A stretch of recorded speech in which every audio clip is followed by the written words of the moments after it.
Assalamualaikum warahmatullahi wabarakatuh. Pada pertemuan kali ini, kita akan membahas topik yang sangat menarik dan penting, yaitu tentang hakikat ilmu pengetahuan alam.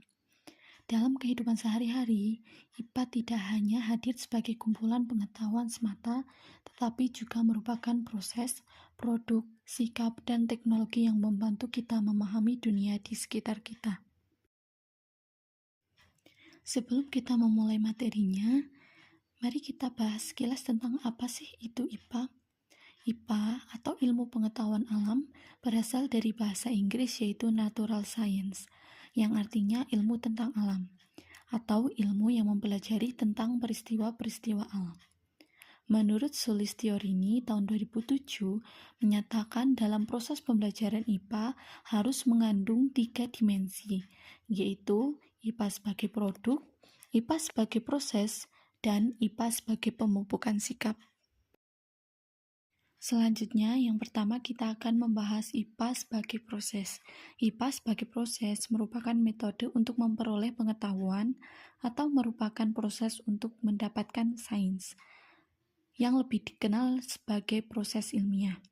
Perwujudan proses-proses ilmiah ini bisa berupa kegiatan ilmiah yang disebut dengan inquiry atau penyelidikan.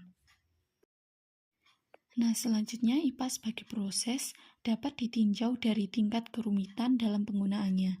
Keterampilan proses IPA dibedakan menjadi 2 kelompok, yaitu keterampilan proses dasar atau basic skill dan keterampilan proses terintegrasi atau integrate skill.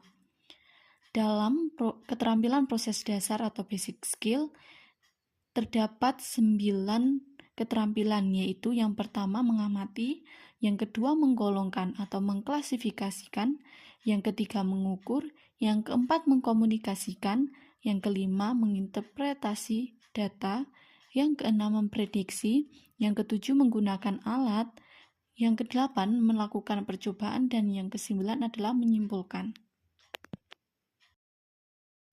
Sedangkan IPA sebagai proses dalam keterampilan proses terintegrasi atau integrate skill terdapat 10 keterampilan, yaitu yang pertama merumuskan masalah, yang kedua mengidentifikasi variabel, yang ketiga mendeskripsikan hubungan antar variabel, yang keempat mengendalikan variabel, yang kelima mendefinisikan variabel secara operasional, yang keenam memperoleh dan menyajikan data, yang ketujuh menganalisis data, yang kedelapan merumuskan hipotesis, yang kesembilan merancang penelitian, dan yang ke-10 adalah melakukan penyelidikan atau percobaan.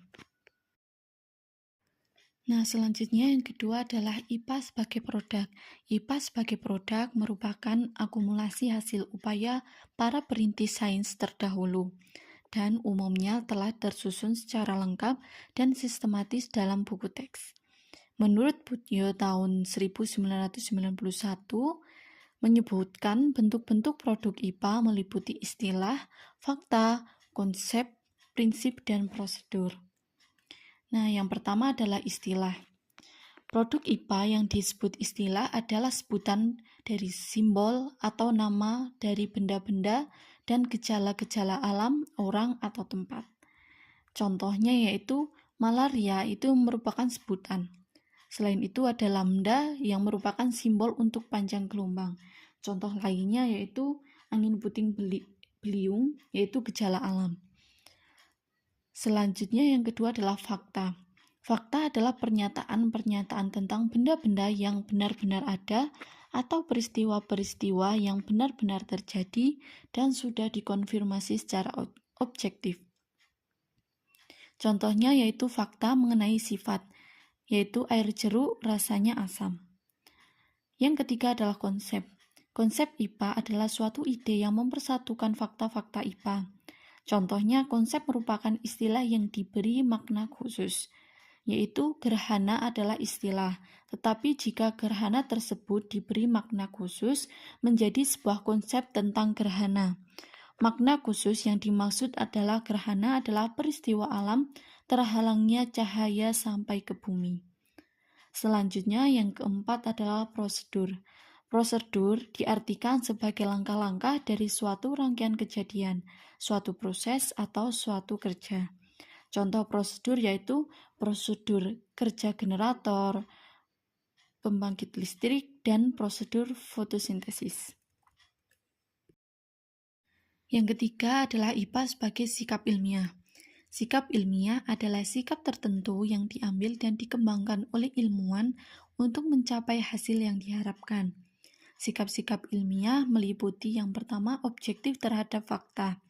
Yang kedua, tidak tergesa-gesa mengambil kesimpulan bila belum cukup data.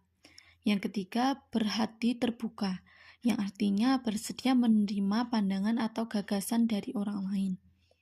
Yang keempat, tidak mencampur adukan fakta dengan pendapat. Yang kelima adalah bersikap hati-hati. Dan yang keenam adalah sikap keingintahuan atau curiosity yang tinggi. Nah, untuk selanjutnya adalah IPA sebagai teknologi. Sains atau IPA sebagai teknologi berarti bahwa sains mempunyai keterikatan dengan perkembangan teknologi yang digunakan dalam kehidupan sehari-hari. Ilmu pengetahuan alam atau IPA sebagai teknologi mencakup beberapa aspek penting. Yang pertama adalah produk pengetahuan, yaitu di mana IPA menghasilkan kumpulan pengetahuan berupa fakta, konsep, prinsip, dan teori yang menjadi dasar perkembangan teknologi. Yang kedua adalah proses penyelidikan. IPA melibatkan metode ilmiah seperti eksperimen, pengumpulan data, dan analisis yang menjadi landasan inovasi teknologi. Yang ketiga, interaksi dengan masyarakat, yaitu teknologi yang lahir dari IPA seringkali dipengaruhi oleh kebutuhan masyarakat dan pada gilirannya mempengaruhi kehidupan sosial. Dan yang keempat adalah aplikasi praktis, di mana IPA sebagai teknologi bertujuan untuk memberikan kemudahan dalam kehidupan sehari-hari melalui penerapan teori ilmiah. Sehingga IPA sebagai teknologi tidak luput atau lepas dari teknologi yang berkembang pada saat ini. Sekian materi pada kali ini yang bisa saya sampaikan. Kurang lebihnya mohon maaf. Wassalamualaikum warahmatullahi wabarakatuh.